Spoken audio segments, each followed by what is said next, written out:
Evangelho de João, capítulo 4.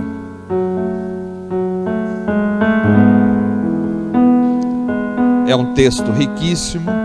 Sei que não há como esgotar esse texto essa noite, mas eu gostaria de mencionar algumas coisas que o Senhor tem falado ao meu coração nesse texto. Evangelho de João, capítulo 4, a partir do verso número 1. E nós vamos ler até o verso de número 27.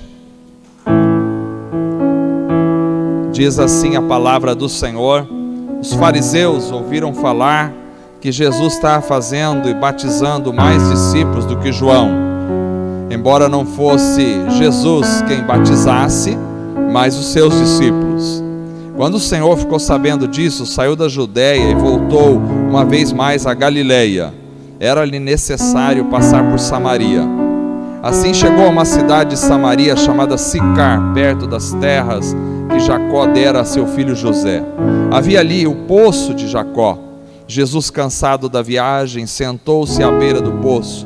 Isso se deu por volta do meio-dia. Nisso veio uma mulher samaritana tirar água. Disse-lhe Jesus: dê-me um pouco de água. Os seus discípulos tinham ido à cidade comprar comida. A mulher samaritana lhe perguntou: como o Senhor, sendo judeu, pede a mim, uma samaritana, água para beber? Pois os judeus não se dão bem com os samaritanos. Jesus lhe respondeu: se você conhecesse o dom de Deus e quem lhe está pedindo água, você lhe teria pedido e ele lhe teria dado água viva. Disse a mulher: o Senhor não tem com que tirar a água e o poço é fundo. Onde pode conseguir esta água viva? Acaso o Senhor é maior do que o nosso pai Jacó, que nos deu o poço, do qual ele mesmo bebeu, bem como seus filhos e seu gado? Jesus respondeu: quem beber desta água terá sede outra vez, mas quem beber da água que eu lhe der nunca mais terá sede. Pelo contrário, a água que eu lhe der se tornará nele uma fonte de água a jorrar para a vida eterna. A mulher lhe disse: Senhor, dê-me dessa água para que eu não tenha mais sede, nem precise voltar aqui para tirar água. Ele lhe disse: vá, chame o seu marido e volte. Não tenho marido, respondeu ela. Disse-lhe Jesus: você falou corretamente, dizendo que não tem marido. O fato é que você já teve 5, e o homem com quem você agora vive não é teu marido. O que você acabou de dizer é verdade. Disse a mulher: Senhor, vejo que é profeta. Nossos antepassados adoraram neste monte, mas vocês, judeus, dizem que Jerusalém é o lugar onde se deve adorar. Jesus declarou: creia em mim, mulher, está próxima a hora em que vocês não adorarão o Pai, nem neste monte, nem em Jerusalém. Vocês, samaritanos, adoram o que não conhecem. Nós adoramos o que conhecemos, pois a salvação vem dos judeus. No entanto, está chegando a hora, e de fato já chegou, em que os verdadeiros adoradores adorarão o Pai em espírito e em verdade. São estes os adoradores que o Pai procura.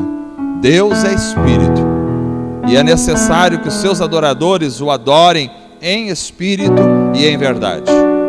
Disse a mulher: eu sei que o Messias, chamado Cristo, está para vir. Quando ele vier, explicará tudo para nós. Então Jesus declarou: eu sou o Messias, eu que estou falando com você. Naquele momento, seus discípulos voltaram e ficaram surpresos ao encontrá-lo conversando com uma mulher. Mas ninguém perguntou: que queres saber? Ou por que estás conversando com ela? Amém. Graças a Deus. Texto magnífico. Vamos orar ao Senhor. Senhor Deus amado, graças te damos, Senhor, pela tua palavra maravilhosa. Graças te damos pelo poder do teu Espírito Santo. Graças te damos por ter lido esse relato tão lindo. Ó Deus, que possamos, Senhor, aprender com a tua palavra esta noite. Dá-nos sabedoria, direção do Espírito. Dá-nos, Senhor, revelação da tua palavra. Dá-nos, Senhor, poder do Espírito Santo. Aviva o nosso coração, transforma a nossa vida para a glória do teu nome, em nome de Jesus. Amém.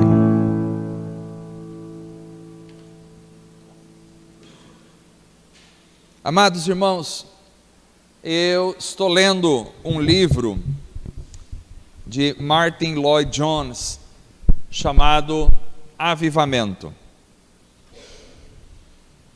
É um livro que traz uma série de mensagens que ele pregou na Inglaterra sobre o tema avivamento. E ele pregou essas mensagens por ocasião do centenário do avivamento no país de Gales. São mensagens enriquecedoras e eu indico este livro. E de uma dessas mensagens surgiu a ideia para a reflexão dessa noite. Vamos meditar um pouquinho hoje sobre a adoração em espírito e em verdade. Acho que esse é um tema maravilhoso.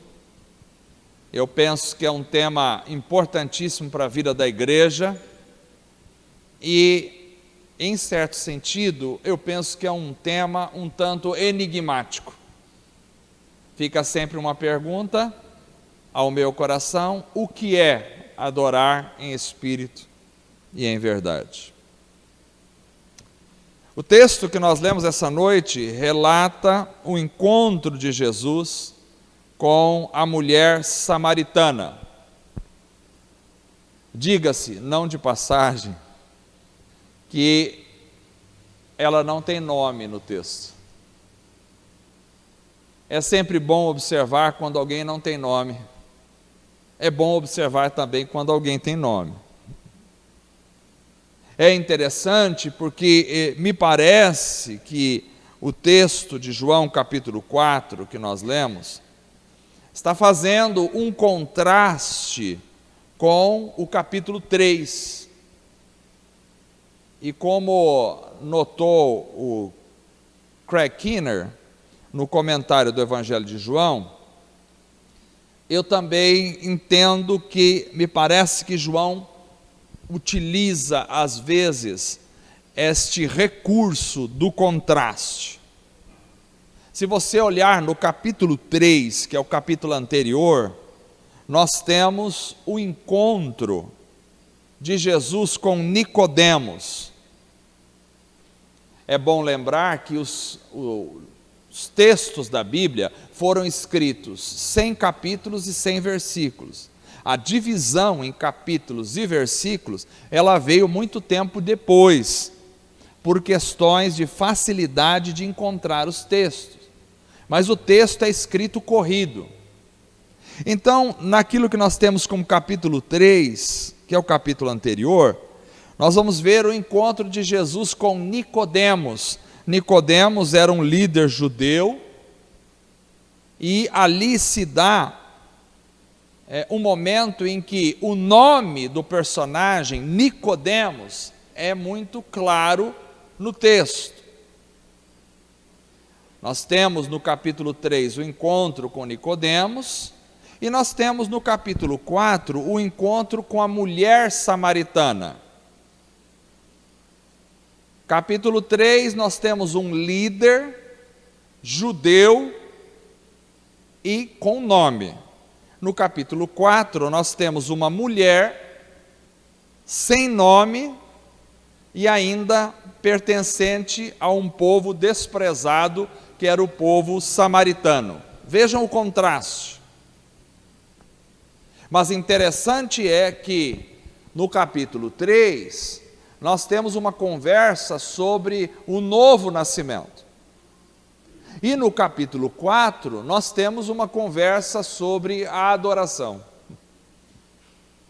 Eu acho que não é por acaso que as coisas estão em ordem dessa forma, porque primeiro vem a conversão, para depois vir a adoração. E é justamente a esta mulher, uma mulher samaritana sem nome, que Jesus vai revelar a realidade da profunda adoração. E vocês já conhecem essa história. diz que os fariseus ouviram falar, no começo do texto é assim que nós lemos, os fariseus ouviram falar que Jesus estava fazendo e batizando mais discípulos do que João. Embora não fosse Jesus quem batizasse, mas os seus discípulos. E quando o Senhor ficou sabendo disso, sabendo do quê? Que os fariseus estavam sabendo que ele fazia e batizava mais discípulos que João, embora não fosse ele, mas os seus discípulos. Quando o Senhor ficou sabendo disso, ele saiu da Judéia e voltou uma vez mais à Galileia. Só isso aqui daria para a gente pregar a noite inteira, talvez, mas isto é interessantíssimo. Por quê? Porque aqui nós já começamos com uma informação fundamental para entendermos o restante do texto. A Bíblia não é um livro comum, a Bíblia é um livro espiritual, sagrado, inspirado. Quando eu vi isso, pensei, por que Jesus foi embora quando surgiu a questão do batismo nas águas? Por que Jesus, quando ficou sabendo, quando ouviu falar que os fariseus ouviram que ele batizava mais discípulos do que João, embora não fosse ele, mas os seus discípulos quem batizavam, por que, quando ele ouviu isso, ele resolveu ir embora? O texto não revela, o texto não fala, e eu gosto quando o texto não fala e também não gosto. Eu gostaria que falasse, porque já me pouparia o trabalho de ficar pensando, mas eu gosto quando não fala, porque se não falou é porque o Espírito Santo não queria falar e deixou aberto para nós imaginarmos e aí ele trabalhar na nossa vida. O texto na realidade não revela, mas eu tenho uma proposta.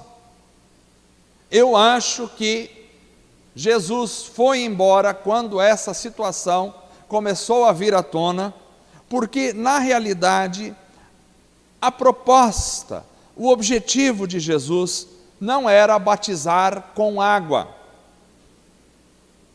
porque Jesus não veio para batizar com água. A proposta de Jesus era outra. A proposta de Jesus era batizar com o Espírito Santo. Então, se João Batista era conhecido pelo nome de Batista, porque batizava com água e era o precursor de Jesus, Jesus, a meu ver, não queria ser conhecido como aquele que batizava com água. Quem batizava com água era João Batista. Jesus se revelava como aquele que batizava com o Espírito Santo.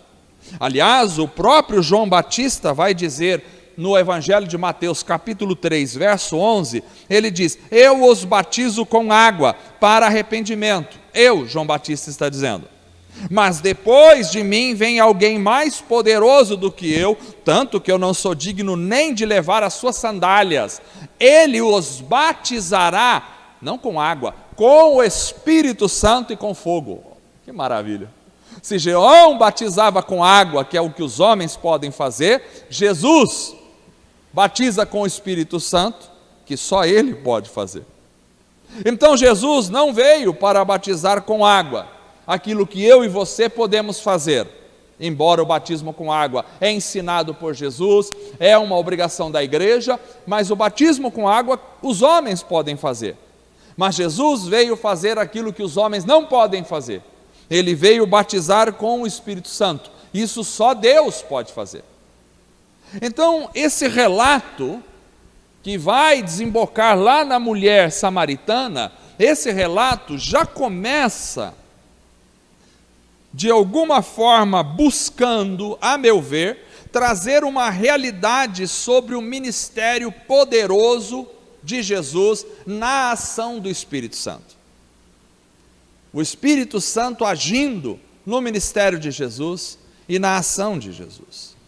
E aí então há o encontro com a mulher samaritana, onde Jesus lhe pede água, como vocês conhecem, e ela se espanta. Como é que os judeus que não conversam com os samaritanos, e agora você está conversando comigo? E aí Jesus fala sobre a verdade da água viva, que ela não conhecia, e a mulher se interessa pela água viva, e aí Jesus manda ela chamar o marido, e aí a mulher diz: olha, eu não tenho marido, mas na realidade ela tinha 5 maridos, e agora o que ela estava tendo não era o marido dela. E a mulher então entra numa conversa sobre uma dúvida que ela tem, que é o local de adoração. Os judeus falam que é em Jerusalém que se adora, os nossos ancestrais falavam que era neste monte. Onde é que se deve adorar? E aí Jesus vai falar da adoração em espírito e em verdade. E falando da adoração em espírito e em verdade, Jesus fala para aquela mulher que a salvação vem dos judeus, e assim ele se revela claramente como o Messias. E aí o texto diz que os discípulos chegam, e a mulher vai à cidade, e depois vai trazer o povo para ver Jesus, que vocês podem continuar lendo depois em suas casas. Mas aqui nós temos muita coisa importante. Porém, eu quero destacar hoje algumas revelações que, primeiro, se dão somente aqui neste relato, em toda a Bíblia. E também quero destacar alguns temas que aparecem ou primeiramente aqui, ou unicamente aqui. Um segredo hermenêutico, quando a gente fala de hermenêutica, a gente está falando de interpretação bíblica. Um segredo hermenêutico é: toda vez que você vê um tema ou uma coisa importante que aparece a primeira vez em um lugar na Bíblia, acenda as luzes, porque ali tem informações importantes para nós. Quando você vê a primeira vez aparecendo a palavra pecado, quando você vê a primeira vez aparecendo a palavra salvação, e etc. Ou quando você vê, principalmente, a única vez que aparece naquele texto e em toda a Bíblia. Então aqui nós temos isso. Por exemplo, aqui nesse texto de João 4, é a única vez que Jesus fala do Pai procurando. É a única vez. Eu não encontrei outro lugar na Bíblia em que Jesus diz que o Pai está procurando, mas aqui em João 4, ele é a única vez que ele fala do Pai procurando. O Pai procura verdadeiros adoradores que o adorem em espírito e em verdade. Ora, isso é um sinal de alerta, porque os judeus tinham a lei, mas é para os samaritanos que Jesus vai falar que Deus Pai estava procurando. Também aqui é a primeira vez e a única vez que Jesus revela sobre a adoração em espírito e em verdade. Você não vai ver Jesus falando que a adoração deve ser em espírito e em verdade em nenhum outro lugar das Escrituras. Mas aqui, nesse texto de João 4, é o único lugar onde ele diz que a adoração deve ser em espírito e em verdade. Acende uma luz na mente. E isso me leva a pensar que os judeus tinham cânticos e rituais no templo, mas é para os samaritanos que Jesus revela que a adoração é em espírito e em verdade, não é no templo. Interessante também é que aqui é a única vez que Jesus fala claramente que ele é o Messias. Nós sabemos que Jesus é o Messias, está revelado de forma velada em outros textos, mas neste texto é a única vez que ele vai dizer claramente assim: eu sou o Messias. É a única em toda a Bíblia. Os judeus aguardavam o Messias. Isso não é interessante? Os judeus, eu estou empolgado com essas revelações. Os judeus aguardavam, hoje a mensagem tem 3 horas, estou brincando. Os judeus aguardavam o Messias, mas é aos samaritanos que ele se revela primeiramente e claramente como Messias. Eu sou o Messias. É aos samaritanos. Outra coisa, aqui é a primeira vez, aqui não é a única agora, é a primeira vez que Jesus fala sobre a água viva. A segunda vez que ele vai falar sobre a água viva está lá em João capítulo 7. Mas é a primeira vez que ele toca no assunto água viva. Os judeus conheciam bem a água como símbolo do juízo de Deus na história e como símbolo da provisão de Deus. Mas é aos samaritanos que Jesus vai começar a dizer sobre a água viva, que é muito diferente da provisão de Deus ou do juízo de Deus. E aqui, nesse texto, e agora eu finalizo aqui essa forma, é aqui nesse texto que é a única vez em que Jesus fala na Bíblia toda que a salvação vem dos judeus. É a única vez que ele fala claramente, a salvação vem dos judeus. Os samaritanos precisavam saber de onde vinha a salvação, porque a salvação vem dos judeus. Talvez, e aqui daria uma outra mensagem para a gente enfocar, este é talvez o motivo pelo qual muita gente tem ódio dos judeus. Este talvez é o motivo pelo qual muitos países querem destruir a nação judaica. Este é o motivo pelo qual Adolf Hitler tentou destruir os judeus da face da terra. Este é o motivo pelo qual, no final dos tempos, o anticristo vai reunir todas as nações para tentar destruir definitivamente os judeus da face da terra. Não é uma coincidência. Alguns falam, não, é porque os judeus têm dinheiro, o povo tem inveja, porque eles têm dinheiro. Não é por isso, não é uma coincidência. Existe um espírito maligno pairando, e esse espírito maligno odeia a salvação, e as pessoas que não têm Deus estão entregues ao Satanás, odeiam a salvação. Então, porque a salvação vem dos judeus, porque Jesus era judeu, a salvação vem dos judeus, então por isso eles odeiam Israel. Fechei o parênteses. Então, esse texto é singular, esse texto de João 4. Porque nós temos aqui esse relato maravilhoso sobre esse encontro de Jesus com essa mulher, e nesse relato tem todos esses tópicos. Cada um desses tópicos daria para a gente fazer uma mensagem. Cada um dessas aparições únicas no texto, que vai despertar em nós uma luz dentro de nós, para olhar, puxa, mas por que aqui, e só aqui aparece? Tem um motivo, e aí daria para a gente falar muito tempo sobre isso. Mas tem mais uma coisa interessante. Eu acho que nesse relato, que é verídico e histórico, quer dizer, aconteceu mesmo, é um relato verídico, mas mais do que simplesmente relatar um encontro entre Jesus e uma mulher samaritana, aqui nós temos uma realidade maior do que isso representada.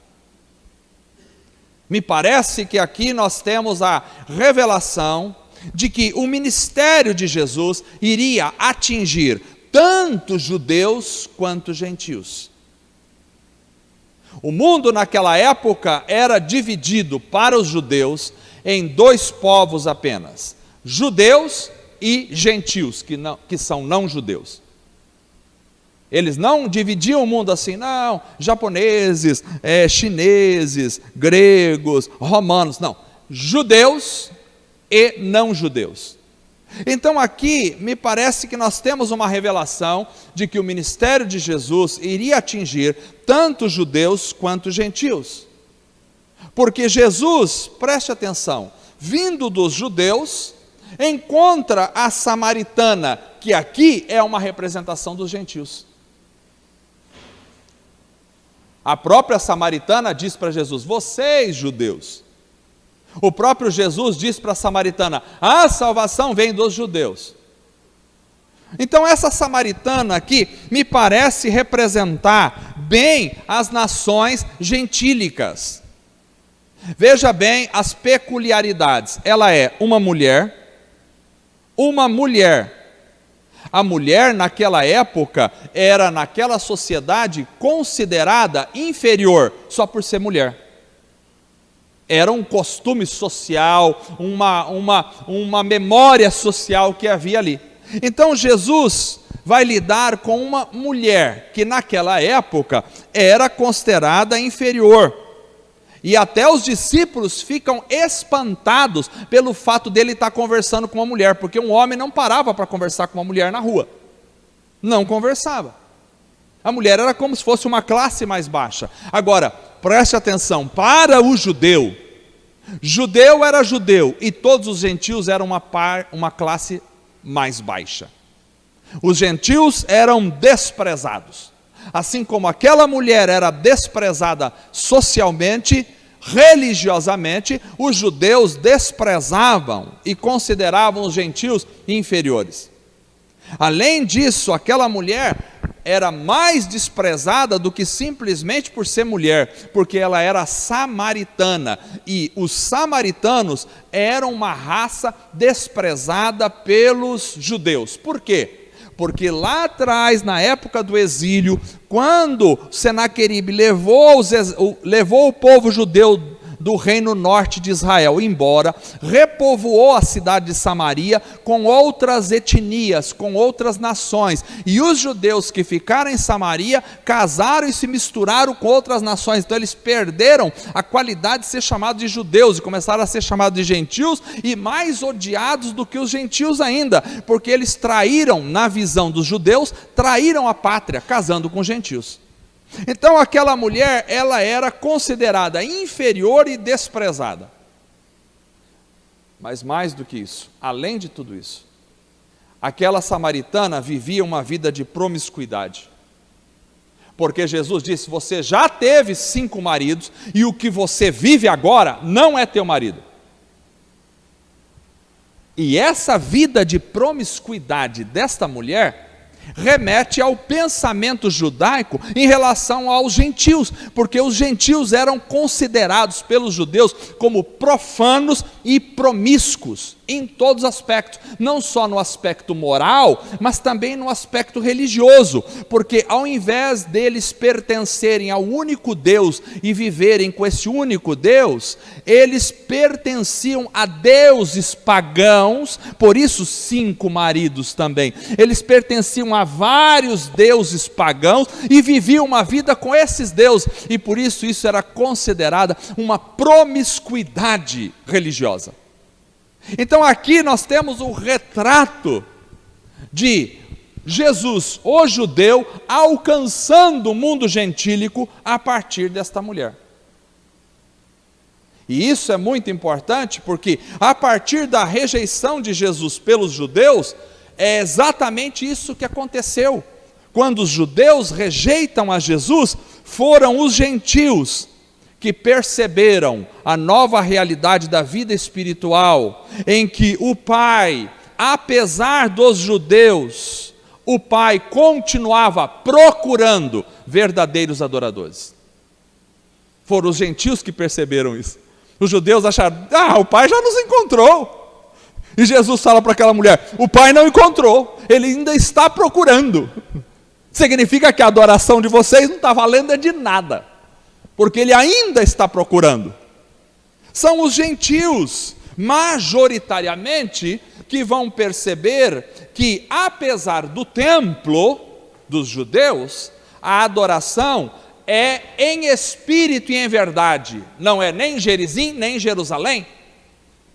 É para os gentios que vai ser revelado, porque os judeus achavam: nós temos o templo em Jerusalém, nós já estamos adorando, nós somos adoradores. E Jesus diz: o Pai está procurando ainda, e está procurando aqueles que nem em Jerusalém, nem em Gerizim, mas que vão adorar em espírito e em verdade. É para os gentios que vem essa percepção, porque o judeu tem a percepção de que a adoração é templo, e para os gentios vem a percepção que a adoração é em espírito e em verdade. São os gentios que vão receber exatamente o Messias que os judeus tinham rejeitado, porque é para os gentios que Jesus vai falar: eu sou o Messias. E ela fica tão impactada com aquilo, que ela corre para a cidade, eu não li o texto todo, ela corre para a cidade e ela diz, olha, vem aqui, veja se esse homem aqui não é o Messias. Enquanto os judeus estavam rejeitando o Messias, eram os gentios que estavam tendo a revelação maior de que o Messias estava diante deles. Interessante porque também são os gentios que vão beber, não da água da rocha do deserto que os judeus beberam, mas vão beber da água viva e vão comer o pão vivo que desceu dos céus. É justamente para a maioria dos gentios que isso vai acontecer, e não dos judeus. Mas ainda mais do que isso, eram os gentios que precisavam saber de onde vinha a salvação. Porque apesar de eles estarem recebendo todos os benefícios que os judeus estavam rejeitando, a salvação vinha dos judeus, porque Jesus é o Messias judeu que chegou para nós. Então aqui nós temos o ponto máximo da pregação de hoje. Temos aqui a percepção sobre a grande revelação do que é a adoração. E eu creio que todos nós somos chamados para ser adoradores, porque isso é servir a Deus. Nós só temos uma relação com Deus, e é a relação de adoração. Porque onde existe Deus, onde existe um Deus, e existem servos deste Deus, há adoração a este Deus. Então, se eu digo que Deus é meu Deus, eu estou dizendo que eu sou um adorador deste Deus, porque é impossível eu ter um Deus e não adorar este Deus. Se existe um Deus e eu entendo Ele como Deus, e eu quero viver com Ele como meu Deus, eu preciso aprender a adorá-lo. Então Jesus vai falar sobre o tema mais importante para a vida humana, que é o tema da adoração. Após a conversão, lá no capítulo 3, após o novo nascimento com Nicodemos, agora vem a vida de adoração com a mulher samaritana. A vida de adoração. Se Nicodemos, o mestre judeu, não conseguiu entender a realidade da conversão e do novo nascimento, esta mulher samaritana, que nem tem nome, vai entender o que é adoração. Então aqui nós temos a percepção do que é a adoração. Jesus vai nos ensinar a adorar, e ele diz que a adoração deve ser em espírito e em verdade.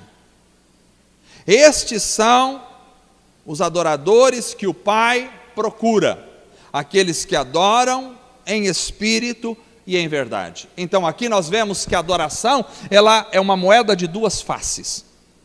A adoração tem duas faces, tem dois lados. Para ser um adorador de Deus, eu preciso entender isso. A adoração tem dois lados. Ela tem o lado do espírito e ela tem o lado da verdade. E esses dois lados estão unidos inseparavelmente. Vamos começar pela verdade. O que é a verdade? A verdade aqui, na minha percepção, é a revelação da palavra. Isso é a verdade. Jesus disse, eu sou a verdade. E Jesus revelou a palavra em si mesmo para nós. Então, a verdade é a revelação da palavra. São os conceitos, são as doutrinas, são os ensinamentos. Quando a gente fala doutrina, já parece uma coisa muito esquisita, muito longe. Doutrina é ensinamento. A palavra doutrina vem do grego didaskalia, que significa ensinamento. Então são os ensinamentos da verdade a respeito de Jesus. Ou seja, ninguém pode adorar a Deus se não tiver conhecimento de quem é Deus, a partir da verdade. Ninguém pode adorar corretamente a Deus se não conhecer a sua palavra. Ninguém pode adorar a Deus se não souber o que está fazendo, com quem está falando, para quem está vivendo e o que está fazendo. E isso tudo está na palavra. Então ninguém pode adorar corretamente sem a verdade ensinada nas Escrituras. Temos que adorar a Deus a partir da verdade, do ensinamento correto, daquilo que nós vamos chamar de ortodoxia. O que é ortodoxia? Orto é reto, o ensinamento correto da verdade, aquilo que não se desviou, aquilo que não foi para o liberalismo. Nós temos ortodoxia e heterodoxia. Heterodoxia, a gente vai dizer aqui que é o liberalismo, aquilo que se desviou daquilo que é reto. Então, para adorar a Deus, eu não posso viver um pensamento liberal a respeito da verdade. Eu tenho que entender corretamente a palavra de Deus. É por isso que nós procuramos ensinar corretamente as Escrituras e nos dedicamos a buscar a verdade. Ou seja, quer ser um adorador, você precisa aprender a palavra. Precisa aprender corretamente a Bíblia. Não é só citar a Bíblia, é aprender corretamente. Porque nem todo versículo que é dito está interpretado corretamente. Por isso nós temos uma série de heresias e de seitas. Então, a busca pela verdade das Escrituras é algo que não pode ser abandonado da igreja. A igreja precisa ler, a igreja precisa estudar, a igreja precisa meditar na verdade. Nós temos que cantar a verdade. Nós temos aqui um filtro que é, para cantar nessa igreja, tem que ser a palavra, a verdade da palavra. Não é só, obviamente, não é cantar só versículos bíblicos, mas é cantar canções que estão feitas a partir da meditação correta e interpretação correta da palavra. Por isso aqui nós vamos cantar sempre aquilo que entendemos como verdade da palavra. Vamos pregar sempre aquilo que entendemos como verdade da palavra. E o crente tem que buscar a ortodoxia. Ortodoxia hoje em dia é uma palavra que já ficou esquisita, que já vem com preconceito. Ah não, o ortodoxo é o fundamentalista é o radical é aquele intolerante, o intolerante é o errado, o retrógrado. Ortodoxia significa a visão correta de uma coisa.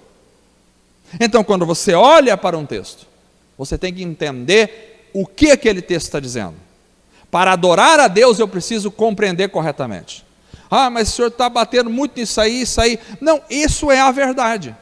E hoje em dia nós temos tanta heresia por aí, que ontem me enviaram um vídeo de um pregador que é conhecidíssimo aí, e esse pregador, num diálogo com outros, dizendo que Jesus não é a única porta da salvação.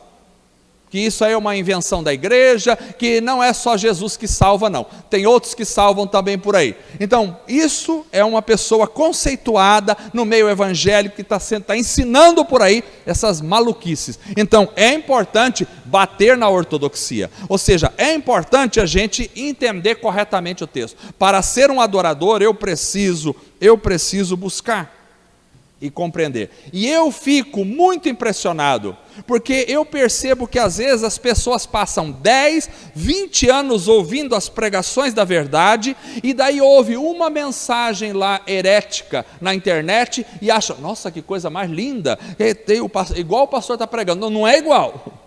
Eu fico impressionado quando as pessoas estão ouvindo 20 anos você pregar a verdade, a pessoa sai daqui e vai para uma outra igreja que fala mentira e acha que aquilo ali está certo. Ah, está igualzinho que você prega. Eu fico impressionado com isso.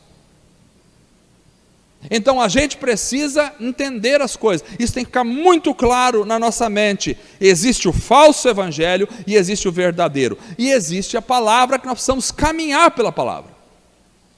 Então, para adorar, é preciso a verdade. É preciso conhecer as doutrinas bíblicas, os ensinamentos bíblicos, a revelação de quem é Jesus. Isso é importante.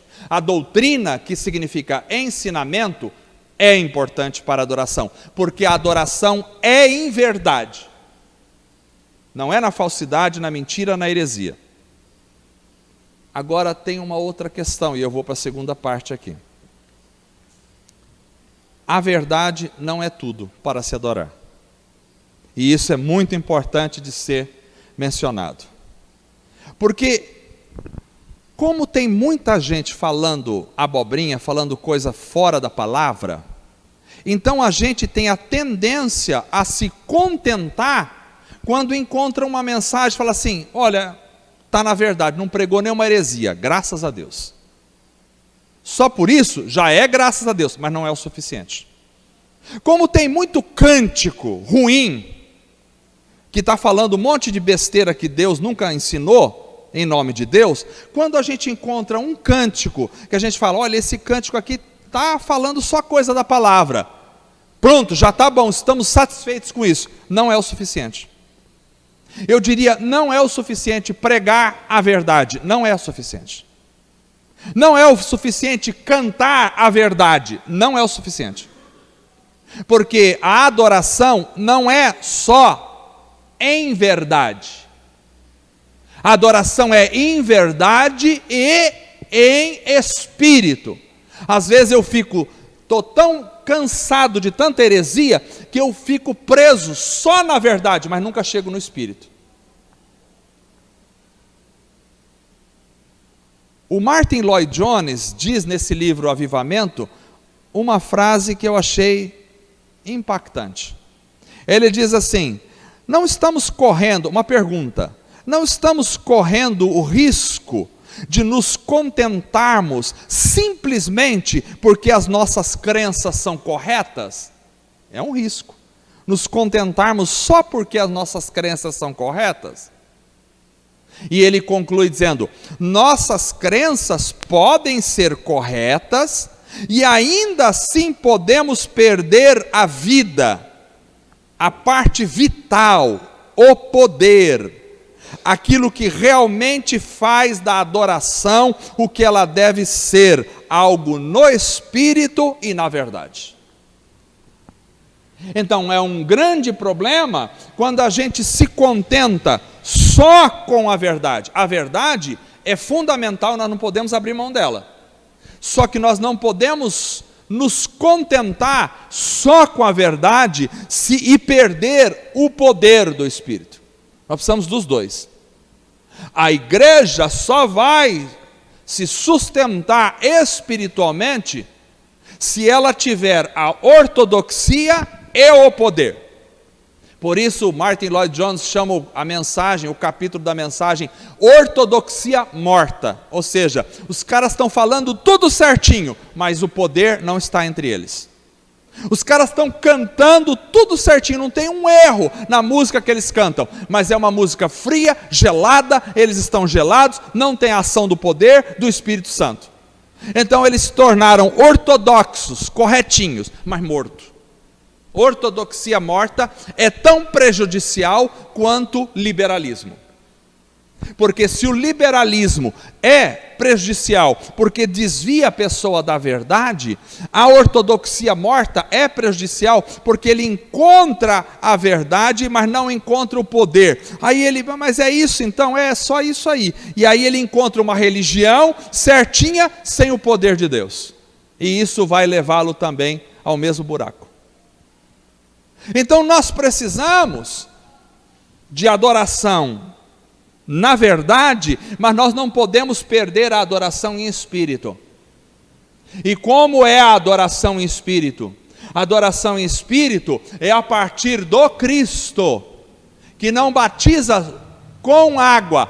Quem batiza com água é o homem, mas batiza com o Espírito Santo.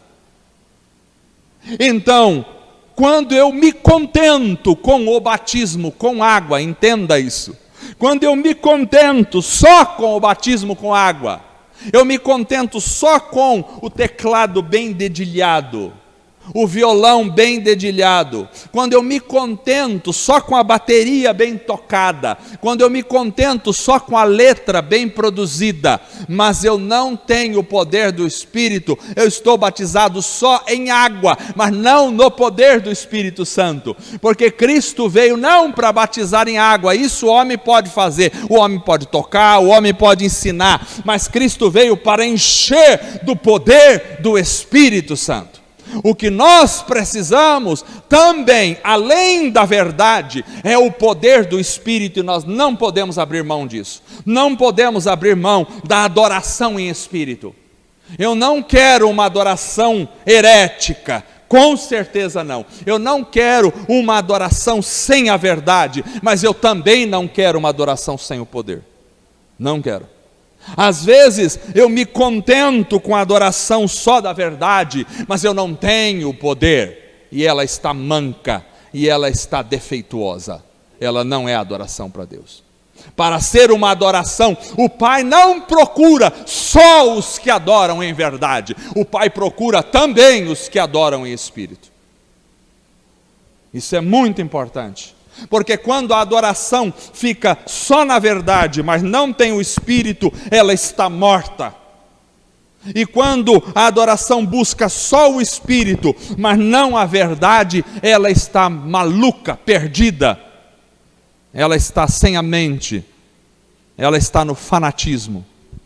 Se por um lado eu tenho verdade sem espírito, eu tenho a mortandade da fé, eu tenho aqui a frieza da fé, eu tenho aqui o congelamento do cristão. Do outro lado, o espírito sem a verdade, eu tenho o fanatismo religioso. Eu tenho as práticas bizarras que não tem nada a ver com aquilo que o Espírito tem para mim. Então eu preciso unir as duas coisas. Eu conclamo a igreja esta noite, e esta mensagem é para nós, muito importante. Nós não podemos nos contentar sem a verdade, mas também não podemos nos contentar sem o Espírito. Eu acho que a doença da igreja moderna é que de um lado ela perdeu a verdade e de outro lado ela perdeu o Espírito.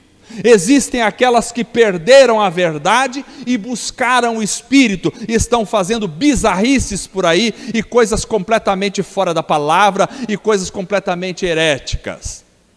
Por outro lado, nós temos aquelas igrejas que falaram: não, nós vamos buscar a verdade, nós seremos igrejas que vão defender a verdade acima de tudo, nós seremos apologetas da fé. E é bom o apologeta da fé, mas se o apologeta não estiver cheio do poder do Espírito Santo, ele vai ser um militante morto na vida, que não vai servir para muita coisa. Nós não podemos abrir mão da verdade, mas também não podemos abrir mão do poder do Espírito. O que Deus nos chama para ser, não é adoradores só em espírito, gente que fica colado na parede, fazendo coisas loucas, não. Mas também Deus não nos chama para ser adoradores, assim,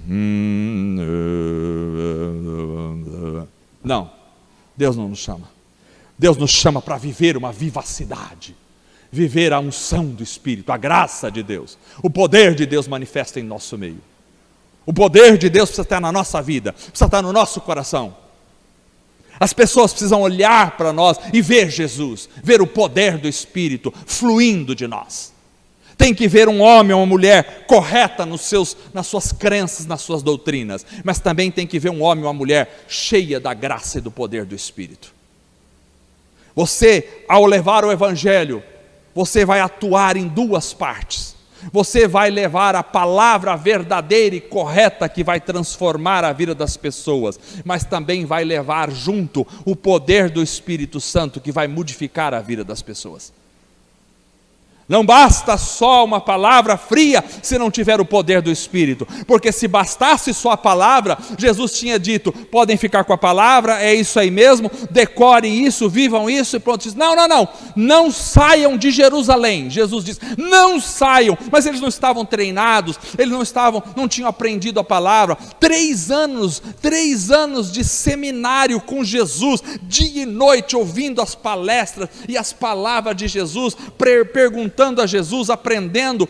3 anos com Jesus ali, colado nele. Olha que maravilha, nenhum de nós aqui teve esse privilégio. Já pensou você ficar 3 anos vivendo com Jesus, andando com ele para cima e para baixo, e sendo instruído, e aprendendo, e tirando as dúvidas com ele? É maior que qualquer seminário nesse mundo, equivale a mais de 100 anos de estudo nesse mundo, equivale a mais de 1 milhão de livros que você lê, porque você está com o próprio Jesus, tirando as dúvidas e aprendendo da boca dele. Mas Jesus disse: não é o suficiente. suficiente, não façam nada ainda, não saiam, não vão para lugar nenhum, não comecem a obra, esperem em Jerusalém, até que do alto sejais revestido de poder, aleluia. O que nós precisamos? Precisamos da verdade da palavra, mas precisamos da unção do Espírito. O profeta tinha a palavra, mas tinha a unção sobre ele. Se tivermos a palavra, mas não tivermos a unção, seremos defeituosos e mortos em nossa adoração. Se tivermos a unção, mas não tivermos a palavra, estaremos perdidos em nosso misticismo religioso errado. Nós precisamos de uma adoração que venha em espírito e em verdade. Essa adoração tem tudo a ver com o poder de Deus. E quando o poder de Deus está envolvido, flui de dentro de nós a água viva. Não é só beber da água, é fluir da água. Jesus disse: mulher, se eu te der, tem tanta coisa para falar aqui, que eu já passei da hora, eu vou parar por aqui, mas Jesus disse àquela mulher: se eu te der, se você tomar da água, esta água, você não só vai tomar, ela vai se transformar numa fonte dentro de você, e ela vai jorrar para a vida eterna. Não é só tomar a água viva, é transbordar da água viva. Tem gente que a vida inteira está tomando da água viva e a água fica morta dentro dele, porque ali entra e vira um mar morto, vira uma lagoa, toma aquilo, vira uma lagoa, toma, vira uma lagoa, nunca flui porque não tem o poder do Espírito, não tem a unção de Deus na vida. Precisamos de adoração em espírito e em verdade. Preparai-vos para a verdadeira adoração em espírito e em verdade. Deixe o Espírito de Deus trabalhar em vossos corações, para que vocês se tornem verdadeiros adoradores, porque o Pai não procura homens e mulheres clérigos da vida, o Pai não procura pessoas bem conhecedoras das coisas, o Pai procura verdadeiros adoradores, em espírito e em verdade, aleluia, em verdade e em espírito, com conhecimento e com poder e com conhecimento. Conhecimento precisa de poder, e poder precisa de conhecimento. É assim que Deus quer, é assim que nós precisamos ser. Não basta você conhecer, você precisa ter o poder. Não basta você ter o poder, você precisa conhecer, porque Deus procura adoradores que assim o adorem. Vamos ficar em pé em nome de Jesus. A mensagem desta noite é uma mensagem que chama a mim e a você para essa adoração. E eu gostaria de orar. Enquanto os irmãos vão subir, eu quero orar com vocês. Nós precisamos ser revestidos do poder de Deus. Precisamos da verdade da palavra. Que Deus nos limpe de toda a heresia e que nos encha com o seu poder. É o que precisamos, é o que precisamos. A adoração só acontece se você tiver poder e verdade. Se não tiver poder e se não tiver verdade, a adoração não flui, não vira nada. Mas se você tiver verdade e não tiver poder, a adoração acaba em nada. Se você tiver poder e não tiver verdade, a adoração não sai do lugar. Mas se você tiver verdade e tiver poder de Deus, então serás um adorador. Senhor Jesus, muito obrigado. Te louvamos por esta palavra, esta noite ao nosso coração. Pedimos a unção do Senhor sobre a nossa vida. Não podemos ser adoradores só na verdade, nós precisamos também do poder. Não queremos só o poder, queremos também a verdade. Ajuda-nos, ó Deus, a ser verdadeiros adoradores, que te adorem em espírito e em verdade. Aquilo que o mundo judaico rejeitou, o mundo gentílico abraçou pelo poder da fé, porque o Senhor veio para fazer dos dois povos o único povo que te louva e te adora na tua igreja. Senhor, ajuda-nos.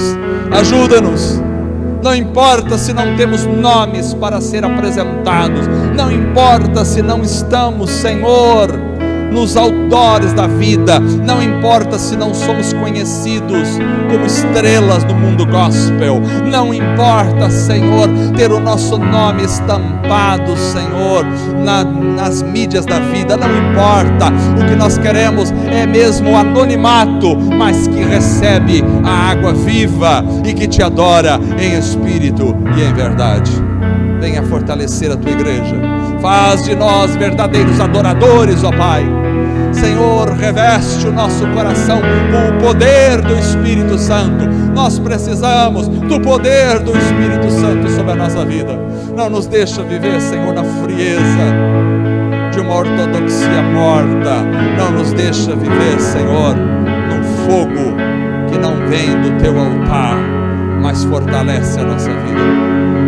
Regenera, restaura o nosso coração em espírito e verdade. É assim que queremos e te pedimos em nome de Jesus. Amém. Glória a Deus. Vamos cantar uma música.